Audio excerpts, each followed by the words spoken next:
of Moshe, sitting on the seat of Moshe. And so today, as we conclude this message, I hope that today you will have a full understanding of this message as I have come to understand. I'll try to deliver to you. So, I'll be coming from Matthew chapter 23, and we're going to pay particular attention to verse 8. Verse 8. But you do not be called rabbi. Do not be called rabbi. Now, this is how it's presented. And so there's a stigma today if you go by the title of rabbi. If you are a woman, a female teacher, if you are any other title of teacher, you also fit into this scenario. I'll explain as I go. But when you look into what is it that Yahweh is conveying to us, what is it that Yahshuah is bringing light to? So let's begin to break this down. And so what I did was look at the different parts of it. And so we have three parts that I will just really begin to look into. Now, I won't get into every aspect of it, but I think enough that you all understand that there are some pieces that should go along with this, and so we're going to drag them all in.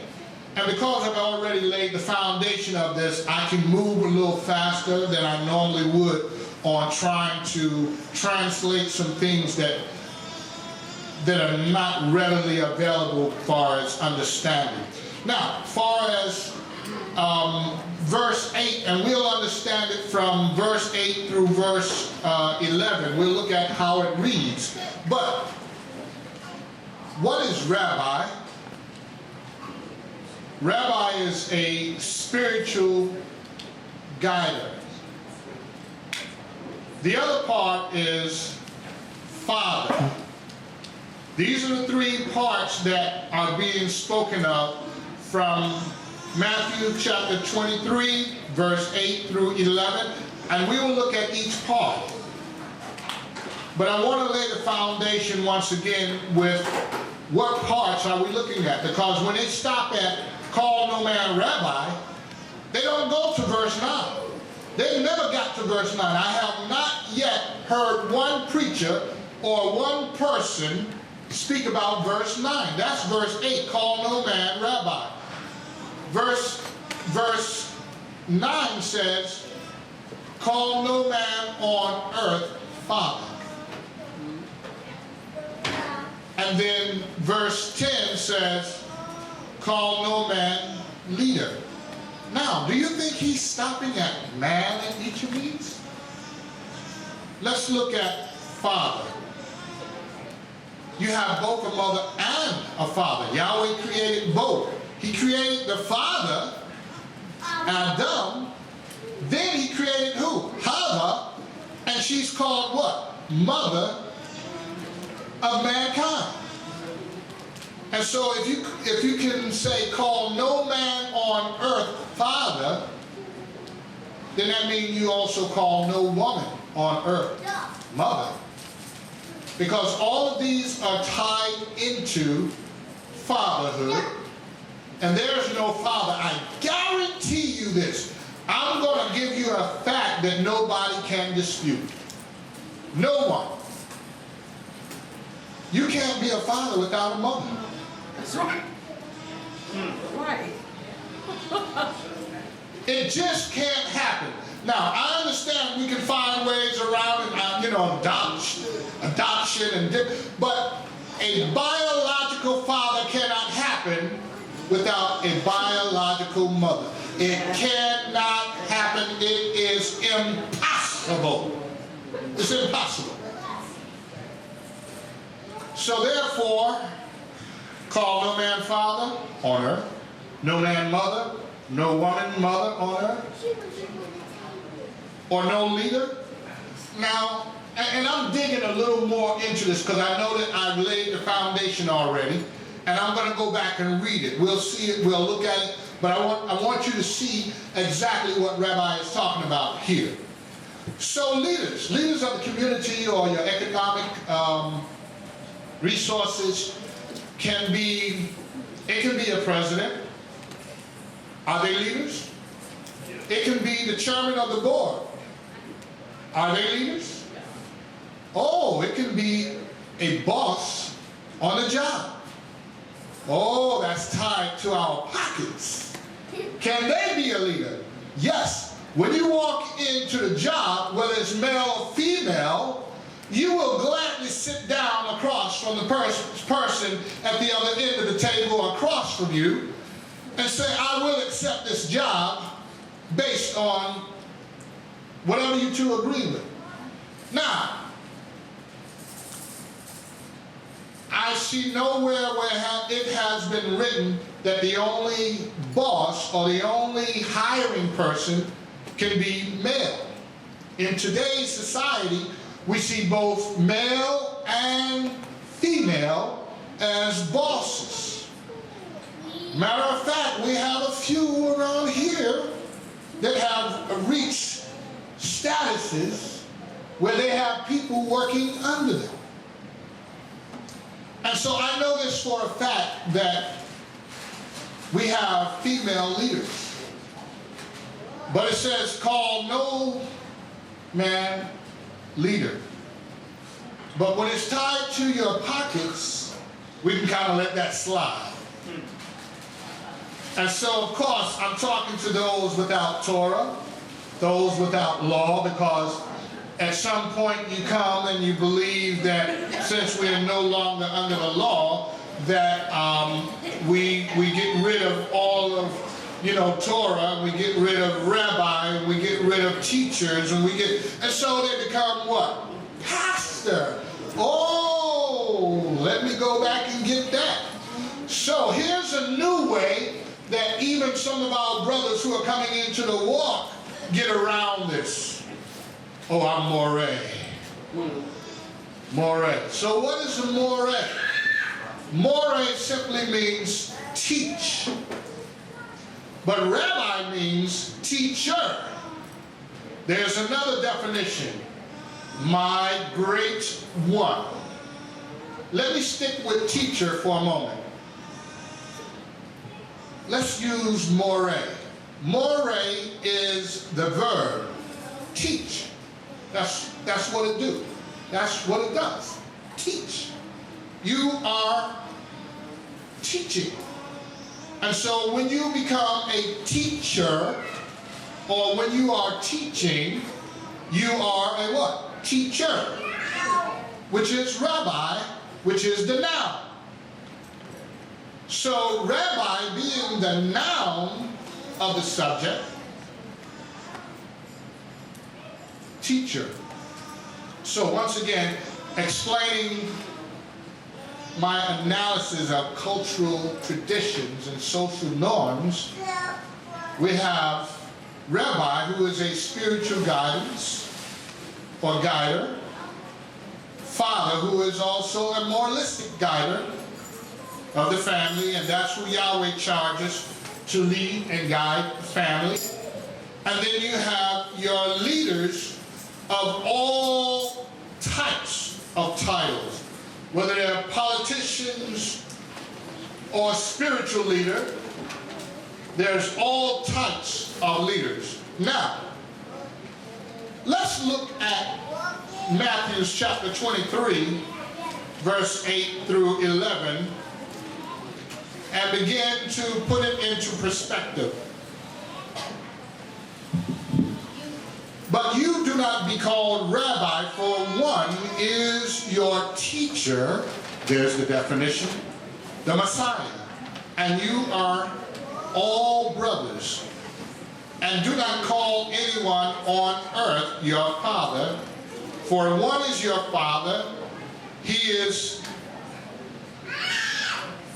your father, he who is in the heavens. Neither be called leaders, for one is your leader, the Messiah.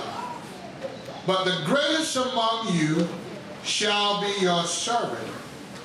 Just kind of reminding you when Yahshuah fulfilled that, and he did what? Wash their feet. So let's look at Matthew chapter 19, verse 17, and begin to look at how this plays out. And he said to them, and he said to him, why do you call me good? No one is good except one, Elohim. But if you wish to enter into life, guard the commands.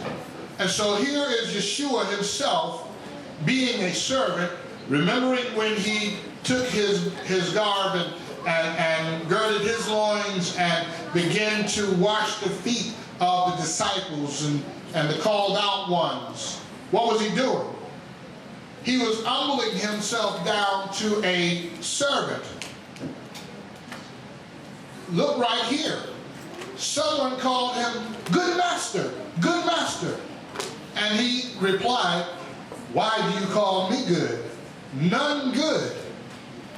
So what I'm doing here is beginning to address titles, of which Rabbi is a title,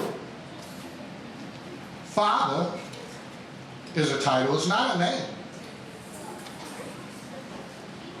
Leader is a title, it's not a name. And so as we begin to look at this as compared to Yahshuah himself, who is the light, he's enlightening us as to what he's speaking of and what he's concerning, or what he's directing.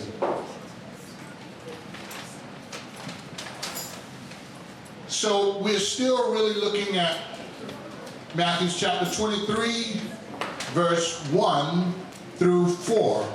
And so we're going to go back up to the top and begin to bring all of it in focus. And here Yahshuah as the light, he's going to really help us focus in on where he's shining his light. And you have to go back to the top in order to do this.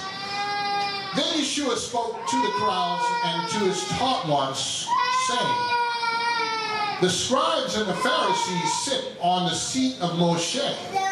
Therefore, whatever they say to you to guard and do. But do not do according to their works, for they say and do not do. For they bind heavy burdens hard to bear and lay them on men's shoulders. But with their fingers they do not wish to move them. So what is it that Yahshuah is pointing toward? Let's look at the Pharisees and scribes, because he's naming them. He says the Pharisees and scribes sit on the seat of Moshe. Now this escaped us for many centuries or many years, many generations, as to what exactly did he mean by this. And so all types of interpretations come out. I can think of a book that is dedicated to this right here. Some of you may have read it. I know we have that. I think we have that book. We bought the book some years and years ago. Man by the name of Nehemiah Gordon wrote a book with this verse, and one of the teachers or rabbis here in the United States asked him, who is a a Jerusalem, if I'm getting it correct, professor of literature. And so he both read and speak Hebrew language. And he was raised as first an Orthodox Jew, then became Karaite. And so that would be, I think it's the Pharisee, but anyway, today, no, the Hasidic, which is the Orthodox today.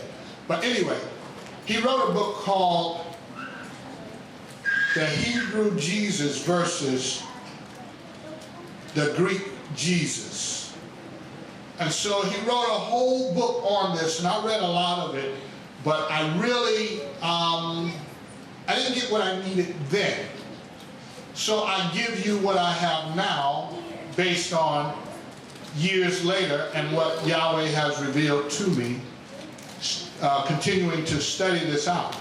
And so it says, therefore, whatever they say to you to guard and do. So, whatever Torah, whatever law they say to you, do it.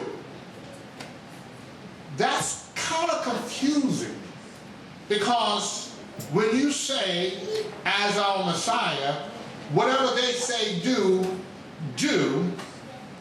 guard and do, it kind of leaves us in a place of question, because when he says now, for they bind heavy burdens, hard to bear, and they laid them on men's shoulders. Now the book helped me with this part. There are 5 different areas of Talmudic teachings, oral law. The Mishnah is one, the Mina, and I can't remember all of the names. It's been a while since I looked at them, been on some years since I even read the book. But anyway, this is called fences. When they would take the Torah, the law, and build fence around it, that you can't get to the law itself, because there's other laws, man-made laws, to protect the law of Yahweh. And so, in other words, I'll give you an example. When it speaks concerning to not work, there's things that you cannot do according to Judaism, not Hebrew, not Torah. Oral law, things such as turning off a light, you're lighting a fire. Without correct understanding, we've debated over things like this to try to understand coming into the Hebrew lifestyle, which really means do not anger the fire or the wrath of Yahweh. I'm giving you the very short on it, because I'm going to give you a couple more examples. Do not work on the Sabbath by pulling a chair across the carpet, because that's plowing a field. You've kicked up dust. Even though you can't see it, you've kicked up dust by taking the chair and dragging it across the carpet, plowing a field. I think I have one more that I can think of. When you put on your shoes in the morning, when you get out of the bed, you must get out of the bed on the right side. This is Hasidic. These are the folks who have the black top hats, the curly cues. You see a lot of them in Brooklyn, New York. They're kind of, around, they're different places. But there's a high concentration in New York and Brooklyn, which they say is probably one of the biggest concentrated population of Hasidic Jews, Caucasian Jews, that is. So when you get out of the bed, you must get out on the right-hand side of your bed. And when you put on your shoe, you must put on your right shoe first, and then your left shoe.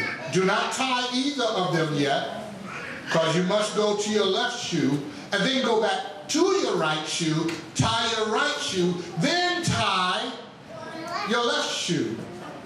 These are Talmudic laws that are oral laws and traditions that are practiced. What are they saying? Keep the Sabbath holy. Now there's a good intent with the fences, and this is what I mean by fences. When they build their fence around the law itself, which says, you don't work on the Sabbath. We don't work on the Sabbath. Keep it holy, right? And so we know that. We understand that. So when they put their fences around it, their fences are meant to guard the law, so you keep the law from breaking the law. You're so afraid that you will do all these other things to keep from breaking the law of Sabbath. Now, what did Yahshuah say? You have made the law too what? Weighty. You have put burdens on men's shoulders. And so he said, with your own fingers, you don't want to do them yourself. And so as we continue to move on,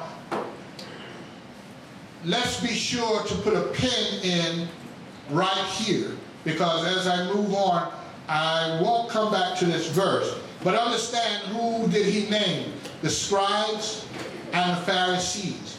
What do? They put heavy burdens on men's shoulders that they themselves don't move a finger to keep. But what they tell you to do and guard. What? They're teaching you what? Torah. When they teach you Torah, keep Torah. Guard and do. That's the short and end of it. I can stop right here. This is really it. But let me continue, and I'm gonna finish this up quickly. So, can everybody read that right there in the bold, the big print right there? Everybody read that together. The big question. Good. Can you do it one more time for the camera? The big question. That was it. So here's the big question. Is Yahshuah talking about titles of entitlement, which comes with privileges? Or is he talking about the hypocrisy of men? Now, keep in mind what Yahweh said when Shemuel was looking for a king. Why? Israel requested a king. And so Yahweh said to Shemuel, that's okay. It is not you that they're rejecting, but they are rejecting who? Me. They're rejecting me from being king to them. And so he explained to us what that meant. When they begin to take your sons and daughters and make them run ahead of their chariots, when they begin to make you honor them in their kingship, when they do all manner of things, you'll understand. And so let's look at the sign of the time of Yahshuah, Matthew chapter 16, verse 4, and then we'll look at Luke chapter 12, verse 54 through 56. A wicked and adulterous generation seeks after a sign, and no sign shall be given to it, except the sign of the prophet Jonah. And he left them and went away. Luke chapter 12, verse 54 through 56. And he also said to the crowds, when you see a cloud rising out of the west, immediately you say, a storm is coming. And so it is. And when you see the south wind blow, you say, there shall be hot weather, and it is. Hypocrites! You know to discern the face of the heaven and of the earth, but how is it you do not discern this time? And what time was it? The time of Yahshuah, the ultimate judge who didn't come to judge but be the Lamb. And so as he he came in his first appearance, there's two appearances. One, he comes as a lamb. Two, he comes as a king. So first, he came to fulfill the lamb, the sacrifice. And so he speaks concerning himself. Oh, you're going to do something. You're going to do something. You're going to take my life. But here's a sign that I'll give you. On the third day, I'll be raised up. I will rise. I will rise on the third day. So no matter what you do, shoot your best shot. On the third day, count them. 1, 2, 3. I will rise. And so, on the third day, what did he do? He rose. So how is it that you missed that sign? This is why he said, you are a wicked and adulterous generation. He said, because of your knowledge of Torah, because of who you are, you don't know how deep you're getting in. But go ahead and do what you must do. As he said, do it quickly. So, if he said, you can predict the weather, but you don't know when I'm coming? You don't know the signs? You don't know to see the signs of my coming? You didn't see my signs that were proclaiming my entrance into the earth. You didn't see them? I gave you plenty of signs, and you didn't see them. So today, this generation, we don't want to be like that generation. Because he laid something, Yahshuah, he laid something at their feet that even to this day, that they can't get off them. We'll get there in a moment. But he laid something heavy on them. And so, is he speaking concerning titles? So if he's talking about titles, then we got to get rid of all of them. If he's saying rabbi, we got to get rid of more. If he's saying more, we got to get rid of pastor, shepherd. Now, we can think of plenty more titles in the religious order. You have evangelist. You have, just shout some more out. The actual word teacher. Teacher. Minister. Prophet. There you go. You got to get rid of all of those titles if he's talking about titles. To examine fatherhood, when he says father, then he says no man on earth. Call no man on earth. Now, we should be harping on that one more so than rabbi, because he said no man on earth.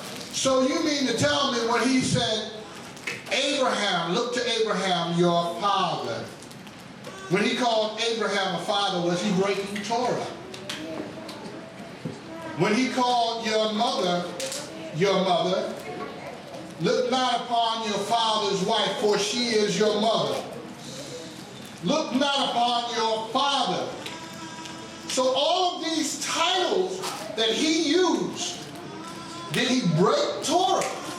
Or is he speaking concerning the hypocrisy of the Pharisees and the scribes?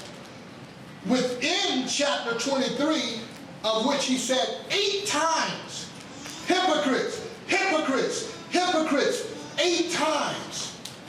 And I already went to another chapter where he said hypocrites. There it is, Matthew 16. So, let's continue. Let's continue to look at this. I think this is going to free us up.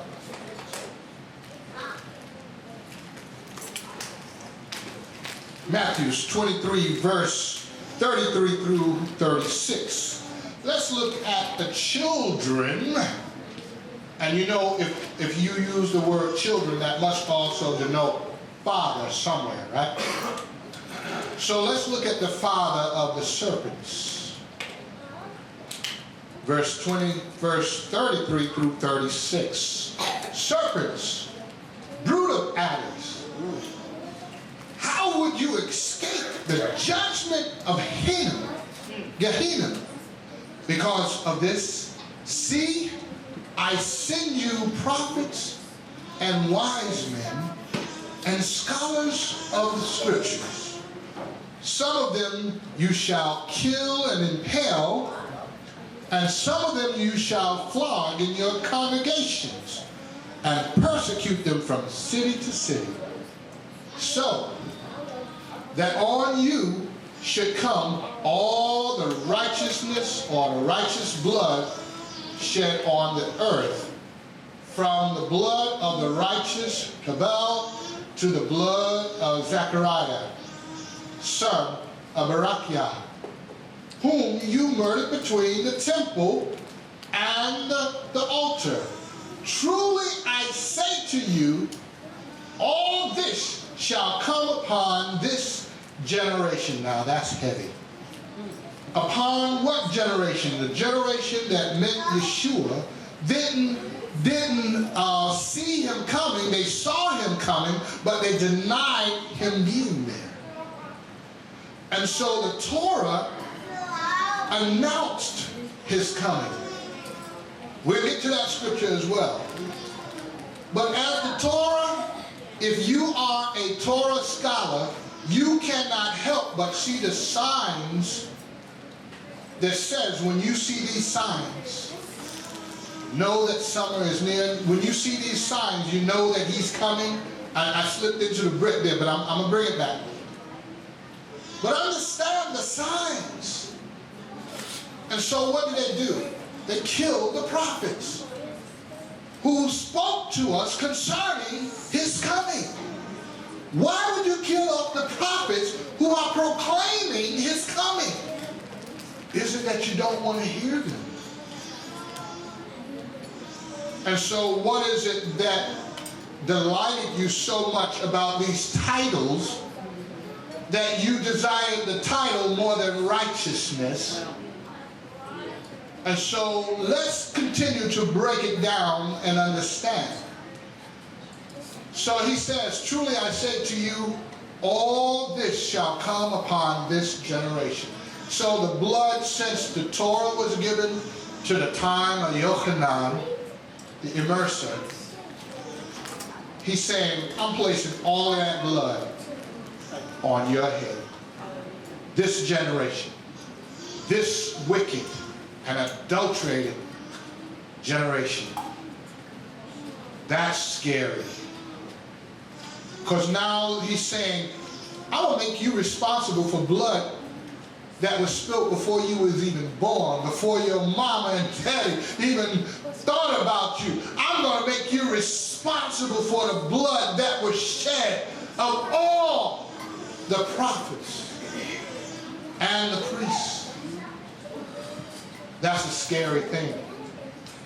So let's look at Jeremiah chapter 3, verse 15. And I will give you pastors according to my heart, which shall feed you with knowledge and understanding. Let's stop right there for a quick second. If Yahweh was trying to, if Yahshua was speaking against teachers, rabbis, whether you are a female leader, teacher, moray, and if you notice, I pulled women right in there because we're speaking of the witness of Yahshua. And what did Yahshua say? There's neither male nor female. He tore down the wall of petition to help us understand that now that the Torah is here, now that the living, the walking Torah is here, there's no longer need of the schoolmaster. Galatians chapter 3, because I am here. I'll get to that in a moment to help us understand that a little better. But right here, I need you to understand that there's neither male nor female. If there's neither Jew nor Gentile, there's neither slave nor free.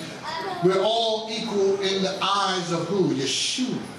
This word is to each of us, and we must walk in it. No one can say, I'm not Jewish, so I don't have to do it. No one can say, I'm not a man, so I don't have to do it. No one can say, I'm a man, so I don't have to listen to her. Oh, I'm tearing down some walls here. If it's the Torah, if it's his word, then we listen to his word above what? Above all men. So let's go back to the three parts. Call no man rabbi, no man on earth father, no man leader. Now, when he says this, he's saying no man above who? Yahweh. I'm going to give you the law on that. I have the Torah. Y'all know I do. So we're going to look at this and understand from the perspective of Torah and not man. Because when all else fails, who do we put our trust in? Ephesians chapter 4, verse 10 through 14.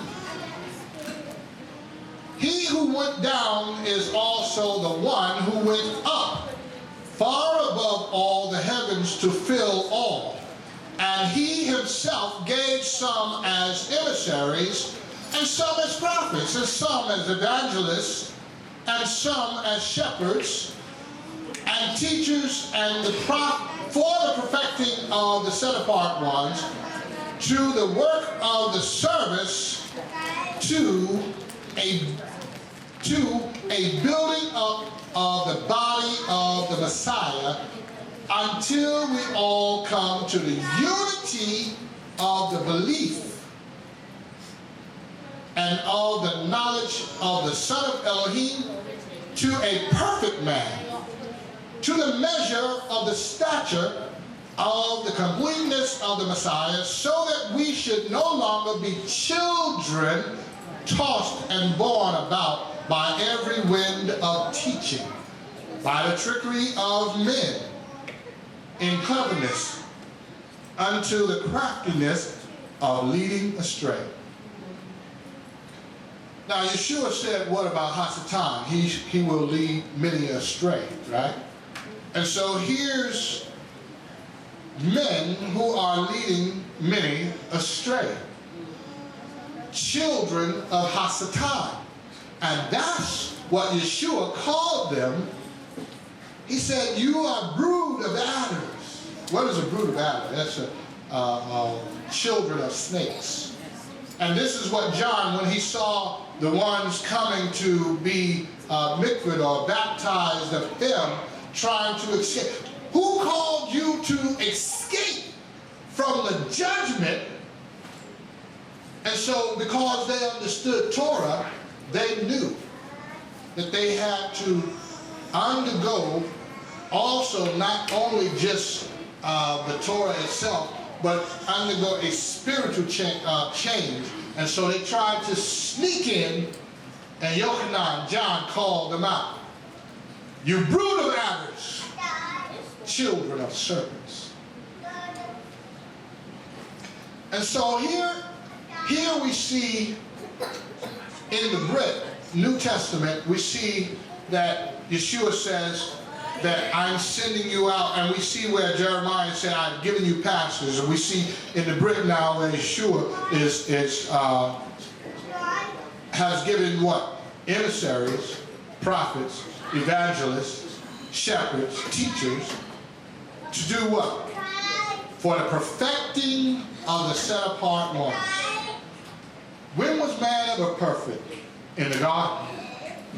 And so what is the purpose of these teachers? To build the body of Mashiach. To the perfecting by what? Teaching the word. Hearing and hearing and hearing the word. But not only hearing, but also what? Doing the word. And so this is what Yahshuah said. Whatever they say to you, guard and do.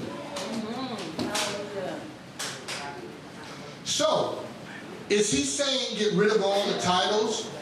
Then why would he, I ask this question, why would he say right in here, even teacher, and we know what a teacher is a rabbi. So if he was trying to get rid of rabbi, you have to get rid of emissaries, or what's the other word for emissaries? Apostles, as they were calling it in the church. Talmudim. You got to get rid of all of that. There are no titles. Only Yah. Only Yahshuah. There was the witness of only Yahshuah, only Yah. And so, as we examine this, I ask again, is it that he's getting rid of the titles, or he's shining his light on the hypocrisy of man, teachers who were not teachers of really righteousness? Here is the Torah that I found that really accompanies what it is that Yahshua was speaking when he said, call no man rabbi, for one is your rabbi, one is your teacher, Yahshua. Call no man father, for one is your father, Yahweh, who is in heaven. Call no man leader, for one is your leader, Yahweh.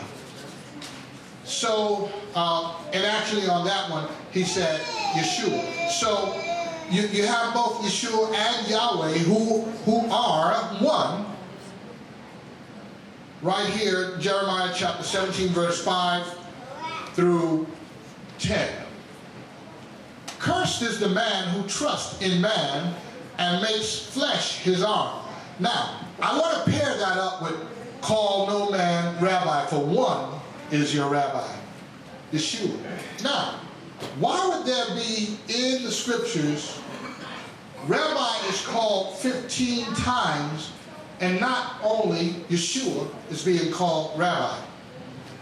You have John, who is called rabbi. And you have, who else? There was one more. Shaul was called rabbi. And so out of 15 times, the name or the title rabbi was used. And if it was wrong, I think he would have let us know. But the mere fact that he says, call no man on earth, as I went into before a little more heavily, I'll just mention now, out of all the fathers we have, you mean to tell me he's saying, call no man on earth father? Or is it that he's speaking to something greater and he's using three witnesses to help us dig deeper into the subject matter which comes in verse 1? Why would you skip verse 1, the subject matter, and go all the way and cherry pick verse 8? And leave verse 9 alone. No fathers. Verse 10, no leader. Okay, I'm going to keep it going. So, I'll just start over at verse 5. Cursed is the man who trusts in man and makes flesh his arm, and whose heart turns away from Yahweh. For he shall be like a shrub in the desert and not see when good comes. That's why they didn't see him.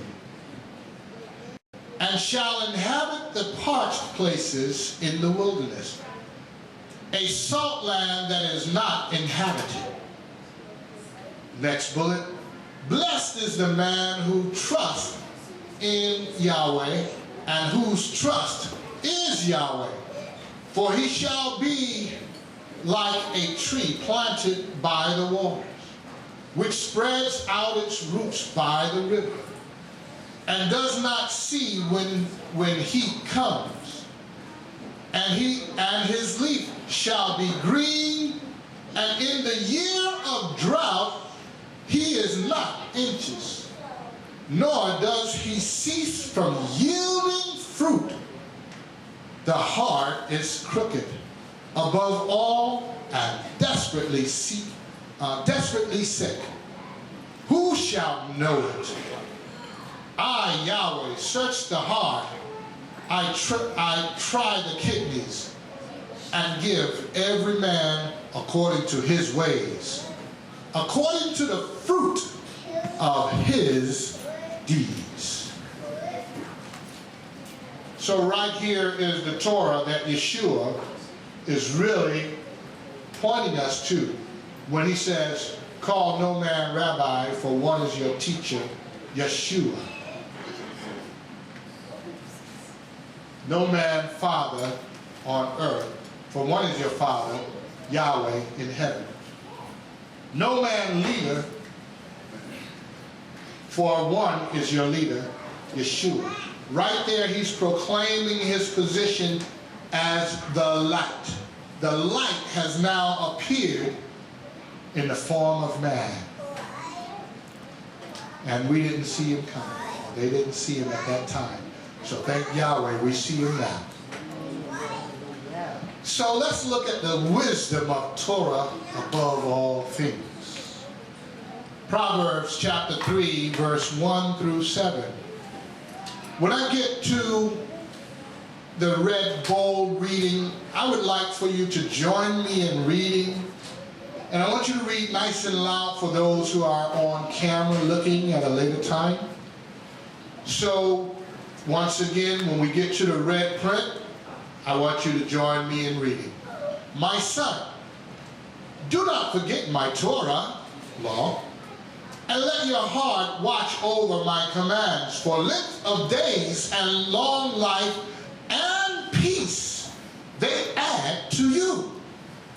Let not loving commitment and trust and truth forsake you. Bind them around your neck, write them on the tablets of your heart. Thus find favor and good insight in the eyes of Elohim and man. Altogether, trust in Yahweh with all your heart and lean not on your own understanding. Know him in all your ways, and he makes all your paths straight. Do not be wise in your own eyes. Fear Yahweh and turn away from evil. And so right here, I bring this forward because here's a proverb that speaks to us concerning Torah. Just as it says, my son, as prodigal son or daughter, it doesn't matter, neither male nor female, do not forsake my Torah. What does it do? What does it benefit us? It adds life and peace. Because without it, what happens? There's a chance that the loving commitment, he says, will not forsake you, will forsake you. Because there's no obligation to you. Without Torah, without doing it, which is why the foolish do not make it in. Because they turn their back on the one who gave the command of keeping the Torah. The light of men, he became flesh. And so when you turn your back on Torah and you don't do Torah, you're stuck at belief. I believe, I believe. You can say I believe a lot of things, but saying it is different from doing it. You can say, I believe I can win this race, but if you never prepare yourself for the race, if you're never fit for the race, if you don't prepare yourself, guess what? You're not going to win. Because you're going up against world-class runners. Or you're going up against local class runners. Whether you are in a high school track meet, district track meet, or whatever meet, you're not ready for it. So, what must we do? Prepare ourselves. And so this is what he says. Let not loving commitment and truth forsake you. So if you forsake truth, truth can forsake you. So he's telling you, don't let it. So in other words, if you keep Torah, if you keep truth, then the loving commitment of what he said will not pass you by.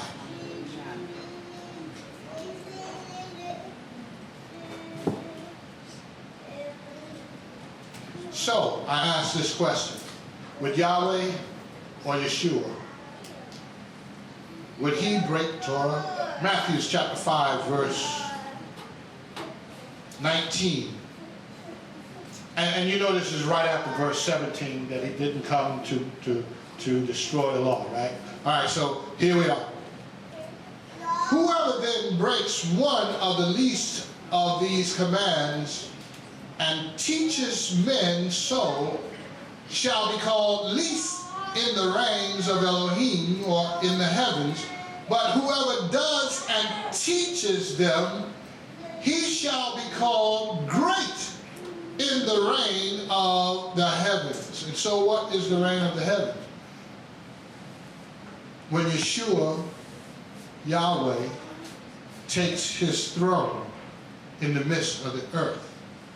When the living, walking, breathing Torah comes to walk as the lion and to judge the nations, when he sits as a refiner of fire and cleanses the Levites and all Israel, when he reveals in the earth who is Israel, only the wise will make it through. So, is he really teaching against titles or the hypocrisy of man? I believe it's the hypocrisy of man. I think it's overwhelmingly now that we can all agree it's not because one calls himself a rabbi or because he has become a teacher of Torah, because right here it says, but whoever does and teach them, he shall be called what? Great. What is one of the other names of rabbi? My great one. I told y'all, we can ready to lose some folks. And so, right in here, I want you to understand that he has women right along, those who are standing up for righteousness, are in this because it's not the title that he's coming against, but he's coming against the hypocrisy of man. Those who were given the Torah. He says, I'm going to lay something at your feet that is so heavy that this generation won't be able to shake off. I'm putting the blood from Mount Sinai of the prophets, the blood of the prophets, from the prophets to Yochanan, John. I didn't understand that before.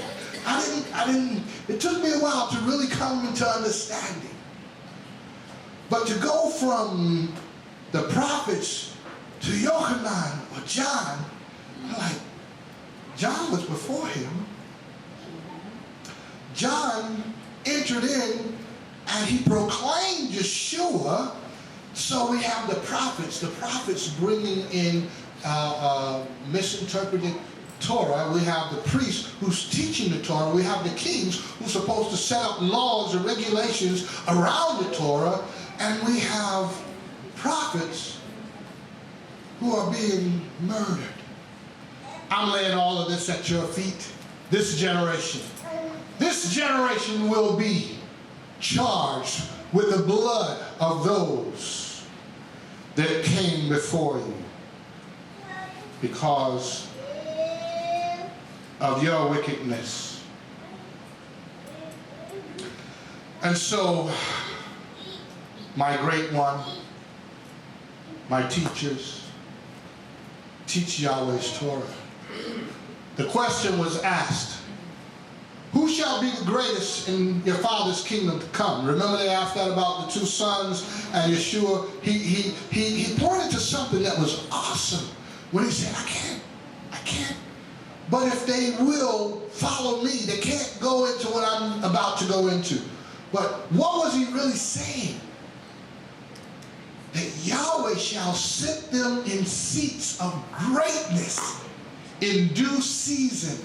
So I can't say right now the two sons of yours, say to my, which one of my sons, or can you name my sons as great?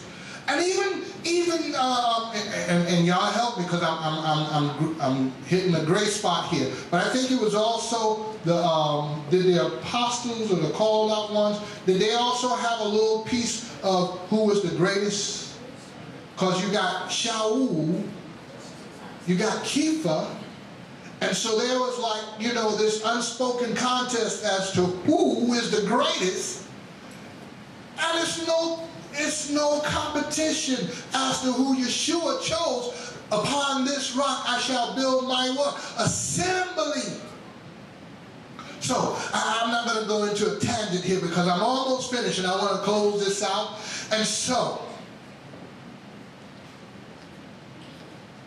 looking at Luke chapter 16 verse 14 through 17, and the Pharisees who loved silver also heard all this and were sneering at him.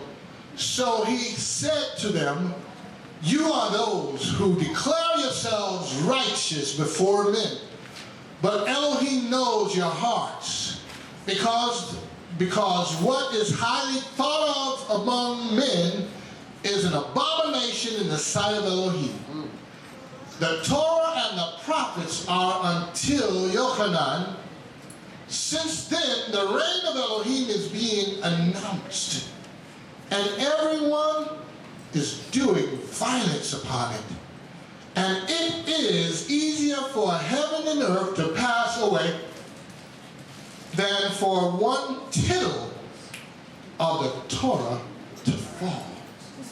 So on the premises of the Torah does all the earth hang. The universe, the earth, hang. And so, I know love Yahweh as yourself.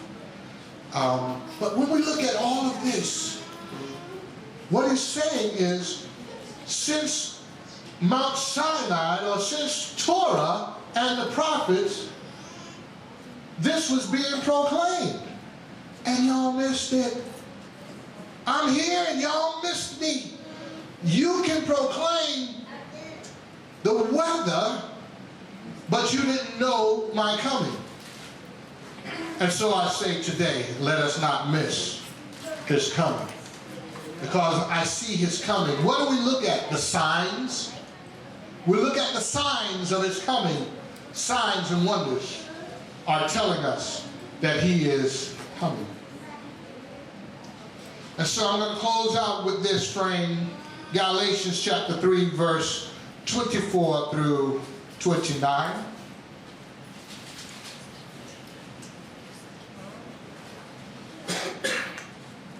Therefore, the Torah became our trainer until Messiah, in order to be declared right by belief. And after belief have come, we are no longer under a trainer, for you are all sons of Elohim, through belief in Messiah Yahshuah. For as many of you as were immersed into Messiah have put on Messiah. There is not yet Yehudi nor Greek. There is not slave nor free. There is not male and female, for you are all one in Messiah Yahshuah. And if you are of Messiah, you are seed of Abraham and heir according to the promise. Can we give Yahweh a praise in the house? Yahweh, we praise, we praise, we praise. Yahweh, we praise, we praise, we praise. Yahweh, we praise, we praise. Yahweh, we praise. Now you say Yahweh.